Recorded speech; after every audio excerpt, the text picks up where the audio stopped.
কয়েক বছরের স্থবিরতা শেষে ফের পর্যটকদের পদচারণায় মুখর সিলেট। অব্যবস্থাপনা ও অনিয়ম কাটিয়ে এবার ঈদ ভ্রমণ নির্বিঘ্ন হবে প্রত্যাশা সংশ্লিষ্টদের। তারা বলছেন, যোগাযোগ উন্নয়ন, অবকাঠামোগত সুবিধা ও নিরাপত্তা নিশ্চিত হলে পর্যটন শিল্প বিকাশের মাধ্যমে দেশীয় অর্থনীতি সচল হবে।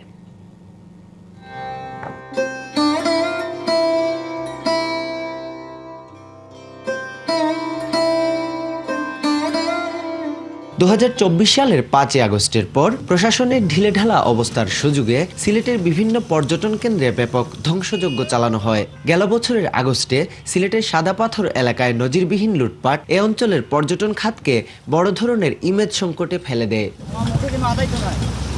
যদিও অনেক সমালোচনার মুখে লুট হওয়া পাথর পুনঃস্থাপন সহ বিভিন্ন কেন্দ্রে পাথর ও বালু লুট বন্ধে নেওয়া হয় কিছু উদ্যোগ, তবে অন্তর্বর্তী সরকারের সময়ে রাজনৈতিক অস্থিরতার কারণে ভাটা পড়ে সিলেটের পর্যটন শিল্পে। সিলেটের পর্যটন স্পটগুলো সবগুলোই মনে করেন সিলেট শহর থেকে অ্যাটলিস্ট আপনার 40 থেকে 50 কিলোমিটার 60 কিলোমিটার দূরে।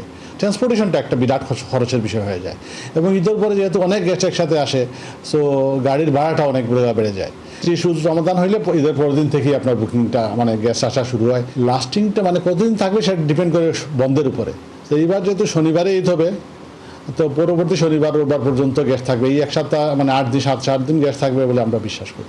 দুঃসময় কেটে গেছে, আবার প্রাণ পাবে ভ্রমণ স্থানগুলো, এমন প্রত্যাশা করছেন পর্যটন সংশ্লিষ্টরা। আমাদের সিলেটের যে পর্যটন স্পটগুলো আছে, অনেকগুলো পর্যটন স্পট আছে যা অন্য কোনো বিভাগে অন্য কোনো জেলায় নেই। সিলেটের বিভাগের ভিতরে যে পর্যটন এরিয়ায় আমরা সেবা দেওয়ার জন্য আমাদের শ্রমিক এবং মালিক প্রস্তুত রয়েছে, এবং অতীত থেকে সুন্দর আমরা এটা আশা করি। এবার নগদে পাচ্ছেন হেলিকপ্টার অফার, তাই কেনাকাটার পেমেন্ট নগদে করুন আর বুঝে নিন 2000 টাকারও বেশি ক্যাশব্যাক সহ হেলিকপ্টার রাইড। পেমেন্ট শুরু করুন আজই। মহাসড়কে যাতায়াতের ভোগান্তি কমানোর পাশাপাশি ঈদ মৌসুমে বিমান ভাড়া কমানোর পরামর্শ ব্যবসা সংশ্লিষ্টদের। 5 আগস্টের পর থেকে এখানে সাদা পাথর সহ বেশ কয়েকটি পর্যটন স্পটের পাথর লুট হওয়ার পর সিলেটের পর্যটন নিয়ে অনেকটা ইমেজ সংকট ছিল। জেলা প্রশাসক আসার পর থেকে পাথর পুনঃস্থাপন করা এবং পর্যটনের দিকে নজর দেওয়ার কারণে মোটামুটি পর্যটন স্পট তার পুরনো সৌন্দর্য ফিরে পেয়েছে। ঢাকা সিলেট হাইওয়েটা আর কি, ধরেন এখানে অনেক মানুষের